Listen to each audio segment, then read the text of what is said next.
What if you poured your soul into a creation that could change the world, only to sense a shadow lurking behind your every step, waiting to claim it as its own?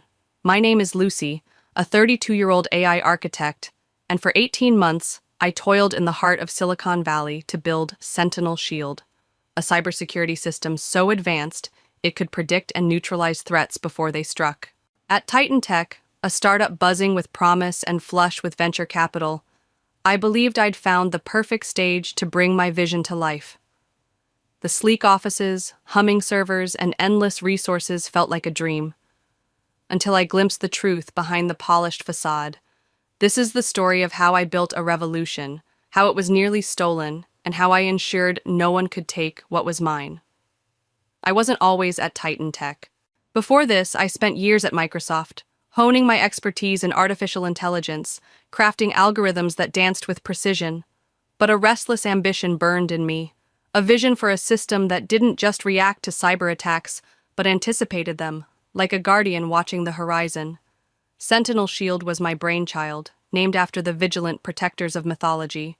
It could analyze network patterns, detect anomalies before they coalesced into threats, and deploy adaptive defenses in real time.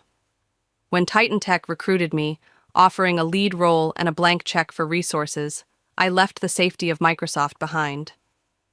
Silicon Valley's pulse thrummed with possibility, and I was ready to make history.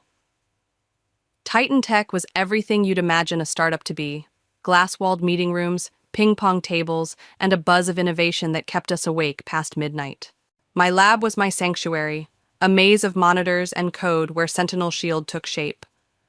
For 18 months, I worked 80-hour weeks, fueled by coffee and conviction. The system grew smarter with every iteration, learning to identify vulnerabilities I hadn't even programmed it to see. It was exhilarating, like watching a child learn to run. My colleagues called me obsessive, but I didn't care. This was my legacy, a shield to protect the digital world from chaos. Then there was Brandon Holt, Titan Tech's CEO. He was the kind of leader who could sell sand in a desert, charismatic, polished, with a smile that gleamed under the fluorescent lights. He'd stop by my lab now and then, leaning against the doorframe, tossing out compliments like confetti. "Brilliant work, Lucy," he'd say, his eyes scanning my screens. "The board's ecstatic about your progress." His praise felt warm, but there was something in his gaze, a flicker of calculation, that never quite reached his smile. I brushed it off as paranoia. After all, Titan Tech was funding my dream, and Brandon seemed invested in its success. I had no idea he was already plotting to make Sentinel Shield his own, to erase my name from the creation I'd poured my life into. But I'd learn soon enough, and when I did, I'd be ready. 3 days ago, I stood on the edge of history, my heart pounding with the thrill of a breakthrough that could redefine cybersecurity. Sentinel Shield had just aced its most rigorous test yet, neutralizing a simulated cyber attack so sophisticated it mimicked the tactics of nation-state hackers. The system didn't just stop the attack, it predicted it, identifying vulnerabilities I hadn't even coded it to detect. At 32, I'd built something extraordinary at Titan Tech, and I couldn't wait to share the results with Brandon Holt. Little did I know that meeting would shatter my trust and set the stage for a battle I'd been preparing for without even realizing it. The test results were staggering. In a Silicon Valley lab humming with servers, Sentinel Shield had run the simulation flawlessly, its algorithms weaving a web of defense that adapted in milliseconds.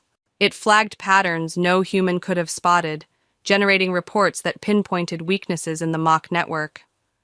I stayed up all night, triple-checking the data, my excitement bubbling over.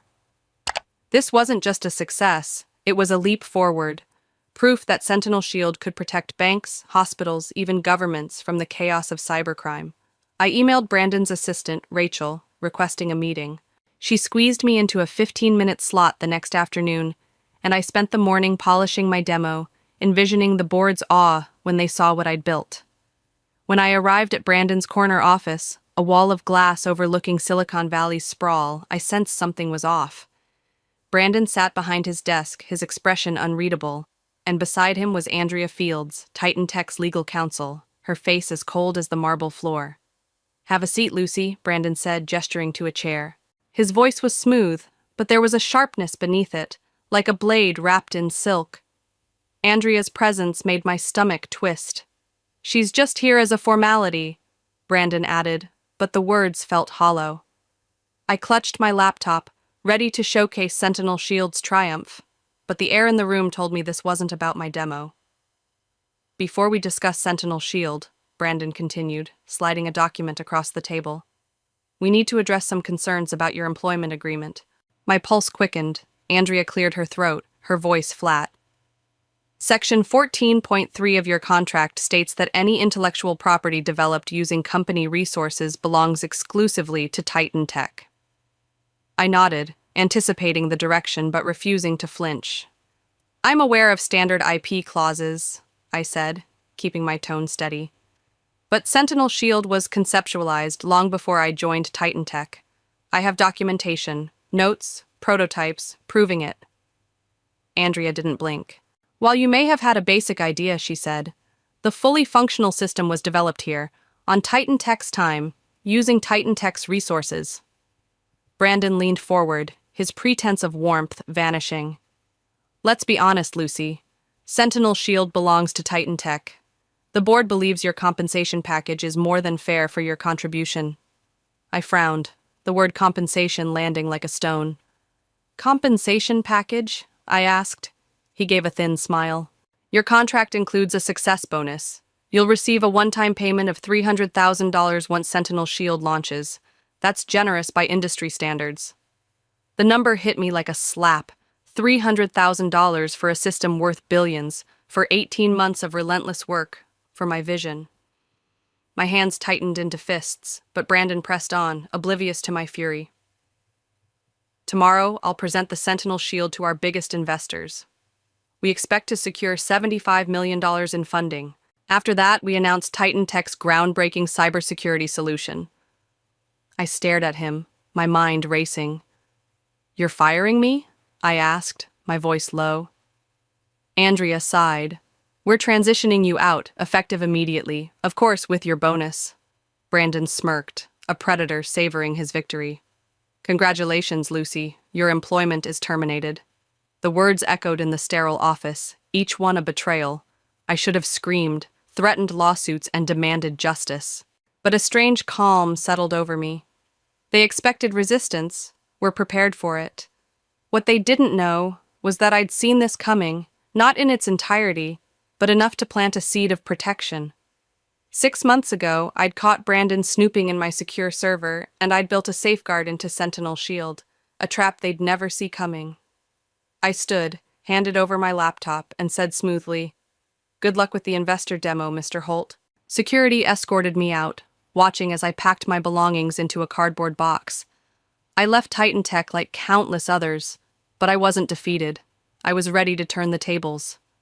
As I walked out of Titan Tech, a cardboard box cradled in my arms and security guards flanking me like sentinels of my defeat, a quiet certainty pulsed beneath my calm facade. Brandon Holt thought he'd won, thought he could erase me from Sentinel Shield and claim my creation for his own. But I'd seen the glint of his ambition months ago, and I'd woven a trap into the very system he sought to steal, a safeguard that would unravel his plans at the perfect moment. My name is Lucy, I'm 32, and in Silicon Valley's cutthroat arena, I'd learned that the greatest threats often wear the mask of allies. 6 months earlier, a late-night alert had jolted me from my work. My secure development server, a digital fortress for Sentinel Shield's code, had registered an unauthorized access attempt. The logs pointed to Brandon's credentials, used after hours when the lab was dark. Nothing was taken, no files altered, but the intrusion was a warning, a whisper of betrayal. I didn't confront him. Accusations without proof would only paint me as paranoid. Instead, I turned my fear into action.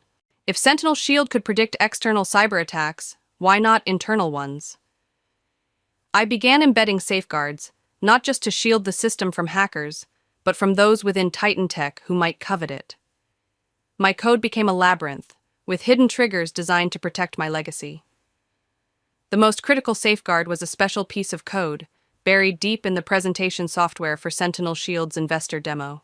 Set to activate precisely 10 minutes into the showcase, it would disrupt the system's operations, exposing vulnerabilities only I could resolve. It wasn't sabotage, Sentinel Shield was too precious for that. But a calculated failsafe, a digital lock that required my authorization to function fully. I spent weeks perfecting it, testing it in isolated environments, ensuring it would perform flawlessly under pressure. Each line of code was a promise to myself. No one would take what I'd built without a fight. As security watched me pack my belongings that afternoon, I felt their eyes like weights, but I kept my movements deliberate, my expression neutral. My laptop, now in Titan Tech's possession, held no secrets.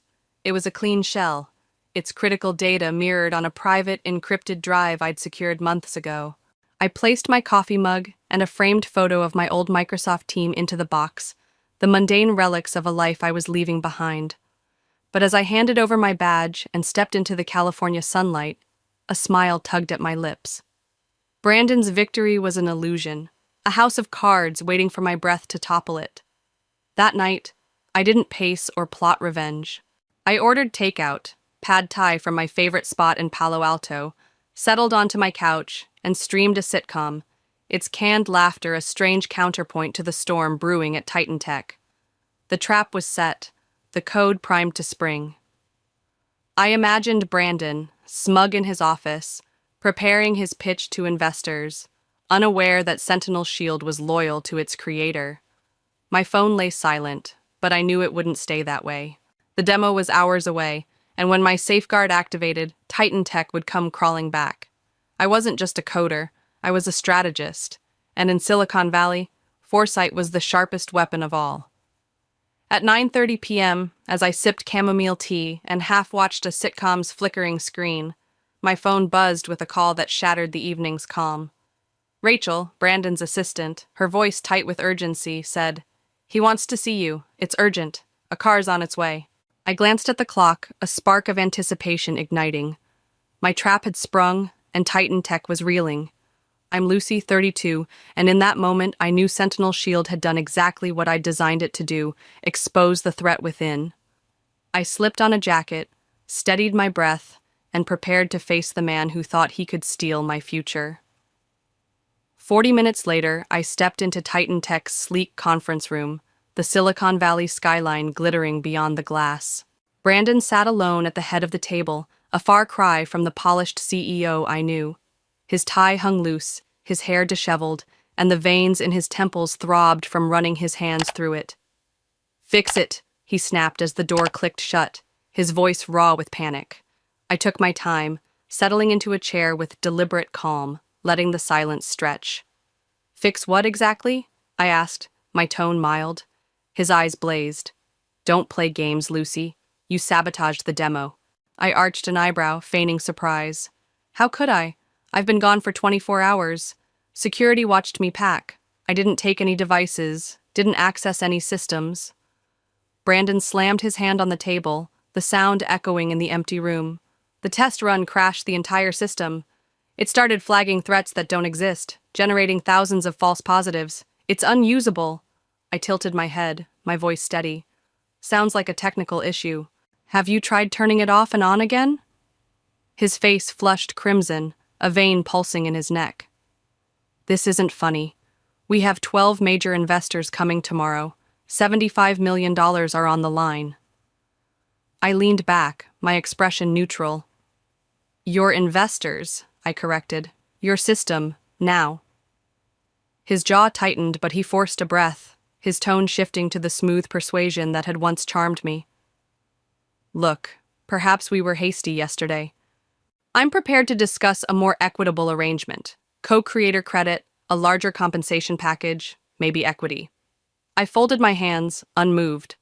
"What exactly happened during the test run?" Brandon hesitated, weighing how much to reveal. "The system turned on itself," he admitted. "It identified Titan Tech's network components as threats, then started generating reports, hundreds of them, documenting what it called internal ethical breaches." I couldn't suppress a faint smile. "Sentinel Shield is designed to identify threats, Brandon. All threats." His eyes narrowed, suspicion dawning. "What did you do?" I kept my voice even.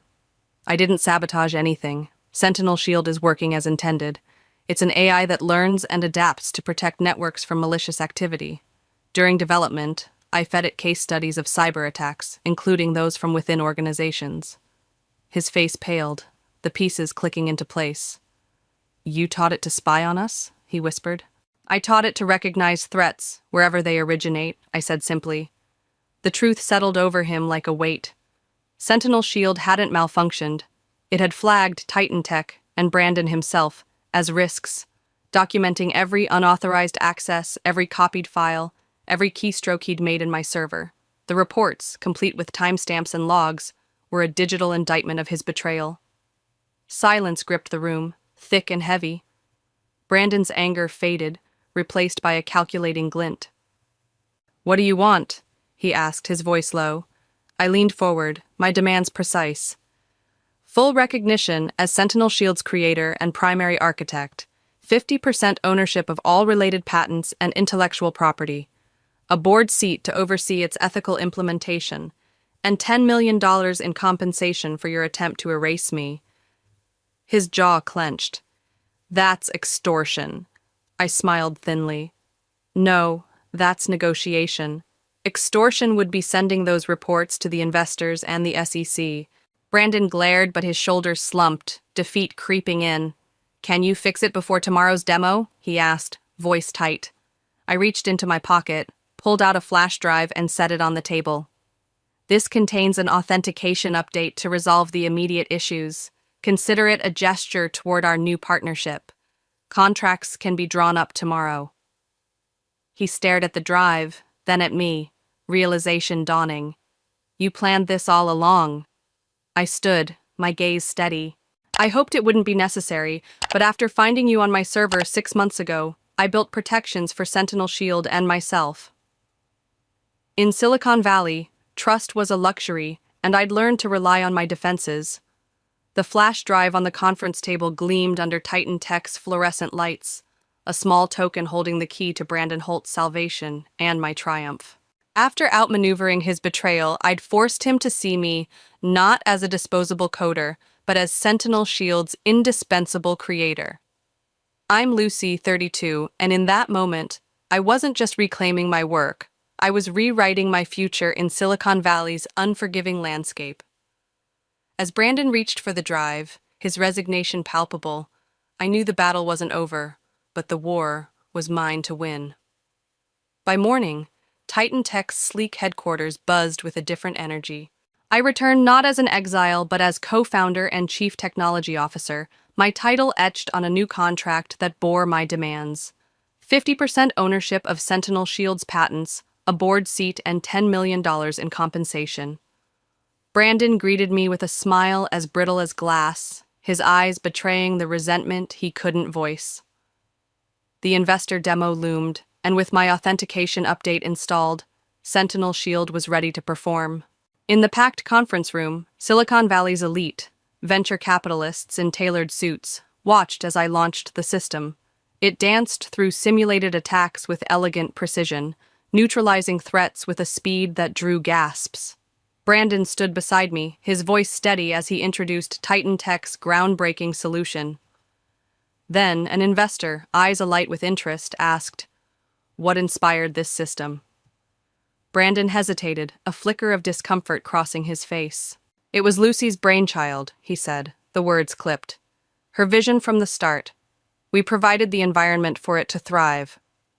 I stepped forward, answering technical questions with ease, my confidence a quiet rebuke to his earlier dismissal.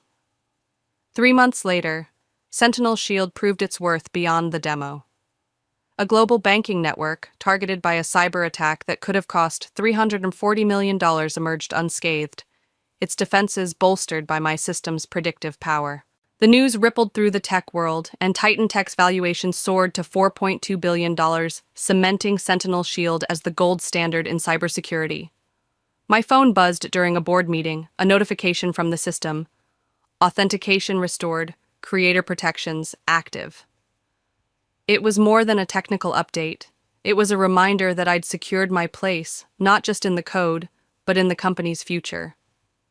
Brandon and I settled into an uneasy equilibrium. He thrived in business development, charming investors, and sealing deals, his charisma a perfect fit for the boardroom. I led technical innovation. My lab, once again, my sanctuary, where I refined Sentinel Shield's algorithms and trained a team of engineers who shared my vision. We weren't friends. Trust, once broken, doesn't mend easily, but we were professionals, our roles clearly defined. I'd catch him watching me sometimes, his expression unreadable, perhaps wondering how he'd underestimated me so gravely. But I didn't dwell on his thoughts. My focus was on the system, ensuring it remained a force for good, its ethical guardrails as robust as its defenses. Silicon Valley taught me that victories are fleeting unless you protect them. My reinstatement wasn't just a personal win, it was a testament to Sentinel Shield's design, a system that safeguarded itself as fiercely as it protected networks. As I walked Titan Tech's halls, now a leader rather than a laborer, I felt the weight of what I'd achieved. I'd turned betrayal into opportunity, not by chance, but by design. The investors' applause still echoed in my mind, their questions a validation of my expertise. But the real triumph was knowing that no one, not Brandon, not Titan Tech, could erase me again. My legacy was coded into every line of Sentinel Shield, a shield that stood firm, just as I had. Looking back, I sometimes wonder if I could have fought Brandon Holt in court, dragged Titan Tech through legal mud, or walked away to start anew. But as Lucy, a 32-year-old who clawed her way to co-founder in Silicon Valley, I know my choice was right. By turning Sentinel Shield's defenses against Brandon's betrayal, I didn't just save my creation. I ensured its integrity and my control. This isn't just a story of tech and triumph. It's a lesson in protecting what you build. A truth I share now because you, too, have something worth defending. Sentinel Shield's success wasn't just technical. Its ethical core, now standard in every deployment, ensures transparency and prevents misuse, a reflection of my belief that technology is only as good as those who wield it. Last week, at our public offering celebration, $4.2 billion and counting, a young developer approached me, her eyes bright with ambition. "What's the secret to building something revolutionary?" she asked. I smiled, my answer simple yet profound. It's not just the code. It's understanding that threats often come from where you least expect. Build systems that adapt, defend themselves, and hold fast to their ethical foundation. She nodded, and I saw a spark of determination, the same fire that had driven me. My phone buzzed as I spoke, a quiet alert from Sentinel Shield. System integrity secured, protections active. It was a reminder of my journey, from betrayal to victory, and the system's unwavering loyalty to its creator. Now I turn to you. What would you have done in my place? Would you have sued, walked away, or fought from within, as I did? I want your thoughts, your stories of workplace betrayals, and how you stood your ground. Share them. Let's start a conversation about protecting what's ours. The greatest lesson I've learned is this: you are your first line of defense. In your job, your relationships, or that project you've poured your heart into, don't assume others will honor your work just because you do. Set boundaries, demand recognition, and build safeguards, just as I did with Sentinel Shield. Think about your life. Where do you need to draw a line or protect your legacy? My challenge to you is simple. Stand up for yourself. Leave a comment, share your experiences, and let's inspire each other to defend what we've built. In Silicon Valley and beyond, the real revolution isn't just in the tech. It's in the courage to claim your place and hold it, no matter who tries to take it away.